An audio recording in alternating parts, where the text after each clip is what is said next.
on to lesson 103 of the workbook of A Course in Miracles. You may notice that this room looks a little different. We're about to leave for Hawaii, and we're planning on moving there. I don't know for how long, but you're gonna, see me in a different place very soon. So we had lesson 100, which is my part is essential to God's plan for salvation.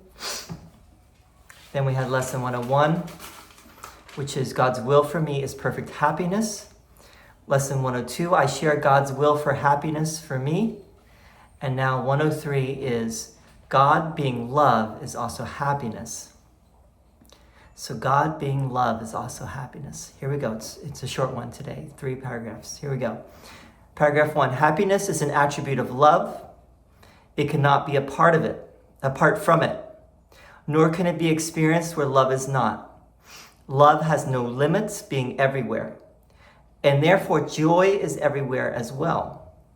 Yet can the mind deny that this is so, believing there are gaps in love where sin can enter, bringing pain instead of joy. This strange belief would limit happiness by redefining love as limited and introducing opposition in what has no limit and no opposite. Paragraph 2, fear is associated then with love, and its results become the heritage of minds that think what they have made is real. These images with no reality and truth bear witness to the fear of God. Forgetting being love, he must be joy. This basic error we will try again to bring to truth today and teach ourselves, and this is in italics, God being love is also happiness. To fear him is to be afraid of joy. Begin your periods of practicing today with this association, which corrects the false belief that God is fear. It also emphasizes happiness belongs to you because of what he is. Paragraph 3. Allow this one correction to be placed within your mind each waking hour today. Then welcome all the happiness it brings as truth replaces fear and joy becomes what you expect to take the place of pain. God being love, it will be given you. Bolster this expectation frequently throughout the day and quiet all your fears with this assurance, kind and wholly true. God being love is also happiness, and it is happiness I seek today. I cannot fail because I seek the truth. So part of what is going on here is that the Course is coming to correct a very big mistaken idea in the mind of the Son, which is us, right? Which is you, which is me, which is all of us. In the mind of the Son, there has crept in this idea that God is fearful. God is to be feared, right? God is not totally love. God is also metes out judgment or justice, right? And in meting out the justice and the judgment, God has to make some wrong, right? And is to be feared because of the punishment of God. Now, this is kind of insane if you really think about it, because why would God create a world in which some are found acceptable and some are not? And then you could say, well, because God gave us free will, and if you freely choose against God and to do things that are sinful or whatever you want to call it, then God will punish you because you have used your free will in the wrong way. And this idea goes way back, right? If you just look at the, for example, obviously the Adam and Eve story, but the Cain and Abel story just continues on that theme of, if you choose the right way, you will be rewarded, and if you don't, then good luck. Ready? How you doing, buddy? I finished it. Okay, bud. I'll be right in. I think I should do one more. One more. Take one more, bud. All right, bud. Yeah, this one's a little more bigger. Okay, bud. All right. Let's read it, and we'll talk more. But it's, the Course is coming to correct this idea that God is somehow fearful, right? God is a wrathful, vengeful, jealous, punishing deity, right? Some bigger person that's the neighborhood bully that's gonna get us for our sinful acts. And if we don't, unless we do something to appease the wrath of God, otherwise we will be punished. So, all right, God being love is also happiness, paragraph 1. Happiness is an attribute of love. It cannot be apart from it, nor can it be experienced where love is not. Love has no limits, being everywhere. And therefore, joy is everywhere as well. Suddenly it switches from happiness to joy, right? Note that shift.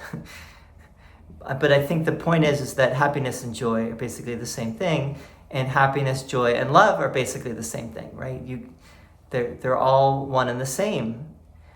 Although I think what Jesus is getting at here is that God is love. Love is everywhere. That means that God is everywhere. That means that happiness is everywhere. That means that joy is everywhere. And if we're not feeling the love and feeling the joy and the happiness, then that is our problem. That, the onus is upon us to correct that, because no one is doing that to us. We have freely chosen. This is where free choice does come in, is that we have chosen, on whatever level we have chosen it, to be locked out of that. But it's not like it's not always there, right? It's not like God has gone away. It's not like God is keeping his love from us somehow. It's not that at all, right? Yet can the mind deny that this is so, believing that there are gaps in love where sin can enter, bringing pain instead of joy. This strange belief would limit happiness by redefining love as limited and introducing opposition in what has no limit and no opposite. So this goes back to the very beginning of the Course, the introduction. In this world, love and fear are opposites, but in reality, what is all-encompassing can have no opposite.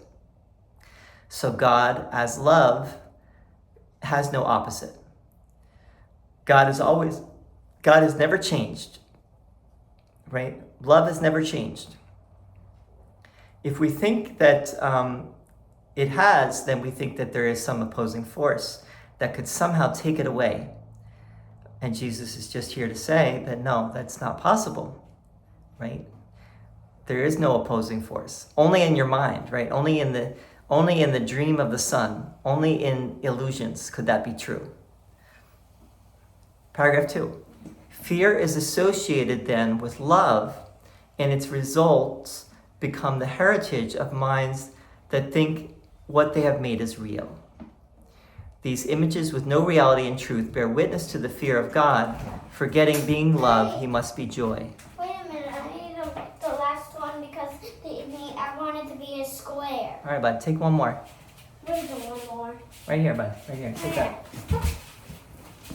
There's gonna be two, it's gonna be connected. There you go, bud, take that. All right, so let's go on. Lots going on over here with this move. Okay,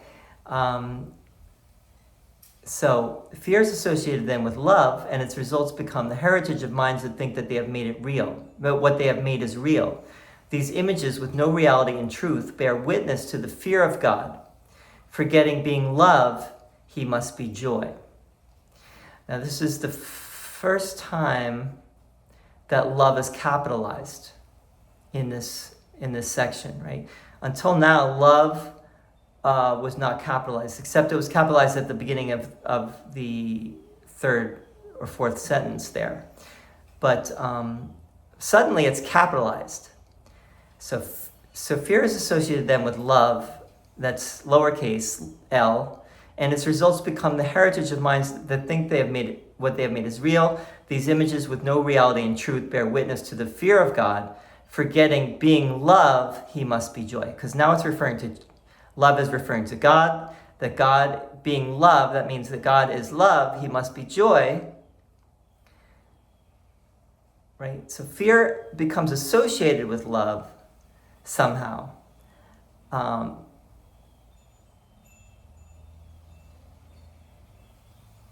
So God is not understood that he is only love. And that love includes joy, it includes happiness, no fear at all. This basic error we will try again to bring to truth today and teach ourselves God being love is also happiness. To fear him is to be afraid of joy. Begin your periods of practicing today with this association, which corrects the false belief that God is fear. It also emphasizes happiness belongs to you because of what he is. And because God's will is your will, and you ultimately are one with God, right? You also are not only happiness, but you are also love, joy, peace, etc. Not the home of evil, darkness, and sin, as one of the previous lessons said. Now, what is interesting about this lesson is that it's a short lesson, and Jesus doesn't say much about the 5 minutes, 5 minutes every hour or anything. He just says, begin your periods of practicing today with this association. It doesn't say more than that, really, as far as how to practice this. Paragraph 3, allow this one correction to be placed within your mind each waking hour. Oh, there he goes. Okay, sorry. Each waking hour today. He doesn't say 5 minutes, though. But I think maybe that's the assumption, is that you're going to do this each waking hour for, 5 minutes, maybe less, maybe more. Allow this one correction to be placed within your mind each waking hour today, then welcome all the happiness it brings as truth replaces fear, and joy becomes what you expect to take the place of pain. God being love, it will be given you. Bolster this expectation frequently throughout the day and quiet all your fears with this assurance, kind and wholly true. God being love is also happiness, and it is happiness I seek today. I cannot fail because I seek the truth. So God does not have any fear. There's no fear in God. There's no judgment. No judgment means there's no place even for forgiveness. There's no place even for punishment or thought of punishment or even salvation. All these things don't make any sense anymore. They only make sense from where we are right now. I'm done, Daddy. All right, bud. Let me just finish the video, bud. I'm almost done. They only make sense from where we are right now, right? These concepts are all just concepts. But if you think of reality as a oneness, then these concepts, no, bud, don't do that, bud. It's not going to come out. Then these concepts don't mean anything, right, in reality. They only have reality for where we are right now. So anyway, I hope this was helpful today. This is a short one. Tomorrow is a little bit longer. I seek but what belongs to me in truth. And you saw how truth was brought in there at the beginning, right? I cannot fail because I seek the truth. So continue with that in the next lesson, and we'll see you there very soon. And thank you for tuning in. I'll see you